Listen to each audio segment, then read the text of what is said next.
Okay, I'm not doing my own stunts anymore. I don't care what Tom Cruise does.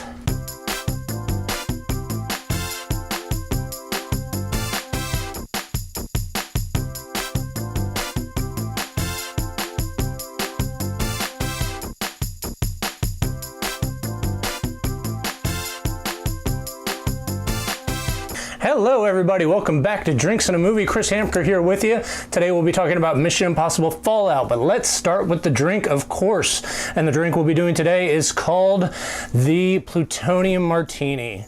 Plutonium Martini is very simple. This is what I made it myself. So I'm trying it for the first time here. It is 2 parts Blood Orange Vodka, 1 part Midori for that green look, and a half part of Viniq to give it maybe that shimmer that all good movie plutonium has. So let's make this drink and talk about Mission Impossible Fallout. So, Mission Impossible Fallout is directed by and written by Christopher McQuarrie and stars for the 6th time Tom Cruise as the unstoppable, uncompromising super spy Ethan Hunt. This movie is unique among the others because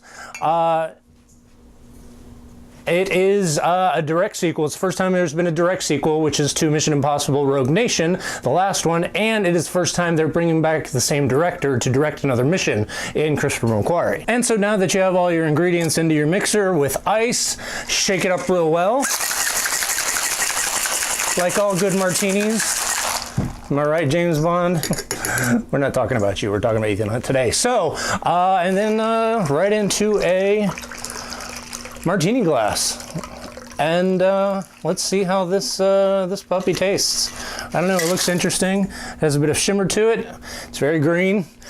Cheers. Here's to Mission Impossible Fallout and the Plutonium Martini. Cheers, everybody.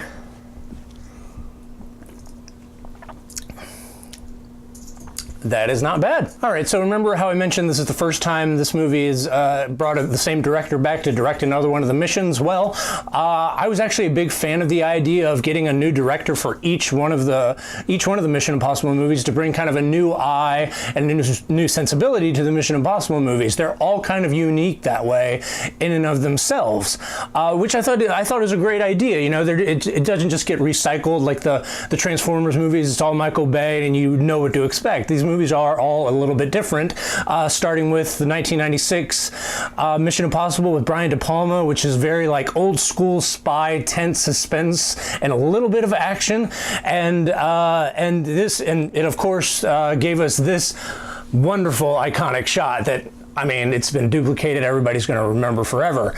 And then you go to John Woo's Mission Impossible 2, which gave us doves and motorcycle foo? Yeah, it wasn't great. But then J.J. Abrams comes in and kind of revitalizes the series with his kind of mystery box action with the rabbit's foot. You don't ever really find out what it is. And it also gave us arguably the best villain in the series with the late, great Philip Seymour Hoffman's Davian. And he's incredible, and that villain is probably one of the best. And then you move on to Brad Bird's wonderful and probably still my favorite of the series, Mission Impossible Ghost Protocol. And Ghost Protocol kind of started this theme of Tom Cruise just doing crazy shit and climbing one of if not the tallest building in the world in the Burj Khalifa, which is crazy. He's crazy, and Brad Bird gave such a wonderful eye to his great chase and fun and action and kineticism to his movies that the series really benefited from. And then you have Mission Impossible Rogue Nation with Christopher McQuarrie, and he brings a great sense of grittiness and kind of almost realism to the action that I thought was, you know, really a nice switch from Brad Bird's style, and it also gave us the, you know, amazing hanging onto the plane sequence that we all remember from that movie. And I'm not going to go on and on about the series and kind of gush over it, but I can't think of another series of movies that has, there's 6 in this, and 5 of them are great movies. And it kind of tips my hand as to what I feel about Mission Impossible Fallout. But yeah, these movies are great and just keep getting better and better. And it just astounds me how they do that. So, like I said, I did tip my hand about what I felt about Mission Impossible Fallout, and whether it was a good idea to bring back Christopher McQuarrie for a second run at the Mission Impossible series. And is it a good idea? Look, it's a resounding yes. This is easily the best action movie of the year and one of the best action movies of the 2000s that go along with the company of Mad Max Fury Road and Casino Royale. And the reason is, and it's even much more than the director, as I talked about directors before, is because of Tom Cruise, the man without fear. This guy is a legitimate madman, and we love him for it. The reason why these movies are so successful is that he makes a point of going out and doing himself all these ridiculous stunts that we see in these movies, and he also makes it a point of letting the audience see that it's him doing it. And it's not because he's kind of an egotistical nutcase, which he very well may be, but it's because he knows that letting the audience see that he's doing these things makes it more real and more visceral and more impactful for the audience. And somehow they figured out a way to do these things that is unlike anything we're seeing mostly in cinema today. Look, I loved Avengers Infinity War this year, but I still put this movie above that because the difference is there a heightened sense of reality in these Mission Impossible movies, and in this one in particular? Sure, but there is a marked difference between Infinity War's wonderful action sequences that are full of CGI and a movie like this that shows Tom Cruise jumping out of a plane, doing halo jumps, shows him driving against traffic in Paris, shows him flying a helicopter in this astounding 30-minute action scene at the end. It makes it more tangible for the audience, and that's what sets it apart from every other movie. And I haven't even talked about the supporting cast. I mean, you have mainstays like Simon Pegg and Ving Rhames back as you know, the parts of the team, and then Rebecca Ferguson's kind of still as Elsa from Rogue Nation is still in there, kind of butting heads with Ethan, but also working with him, and she's becoming more and more a part of the team, and their dynamic is really starting to gel and have this great rapport, which is really cool. Alec Baldwin's back. You have Angela Bassett in there. But the real standout is the first Duke of Suffolk, Henry Cavill. I bet you guys thought I was going to say Superman. Oh, boy. Anyway, Henry Cavill. Henry Cavill's so great in this. This guy is a freight train. He's the only guy that I know that can cock his arms like he's cocking a shotgun, and let's be fair, they kind of are like 2 shotguns in his, you know, on his torso. This guy is just a great kind of almost antithesis of Tom Cruise, because they really show the difference between their physicalities. I mean, Tom Cruise is kind of short and still, you know, athletic and built well, but he's, you know, Henry Cavill kind of towers over him, and he's just such a hulking man.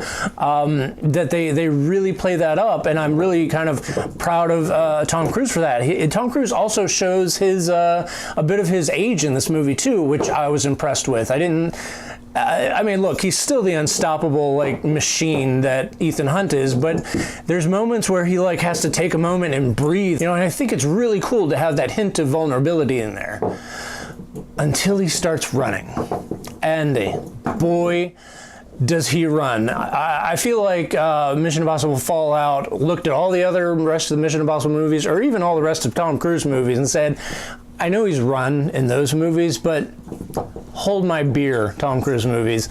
This is going to have Tom Cruise running.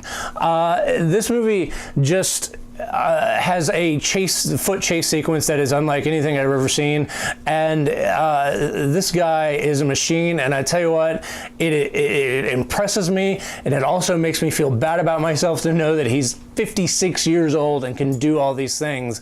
And it's such a joy to watch. Now, honestly, there are not many negatives. The plot is convoluted and sometimes a little hard to follow and really doesn't make much sense if you really think about it, but it's also really simplistic at the same time. And I get it, that doesn't make much sense, and I'm trying to be vague because I don't want to be spoiler, or, I don't want to spoil anything for anybody.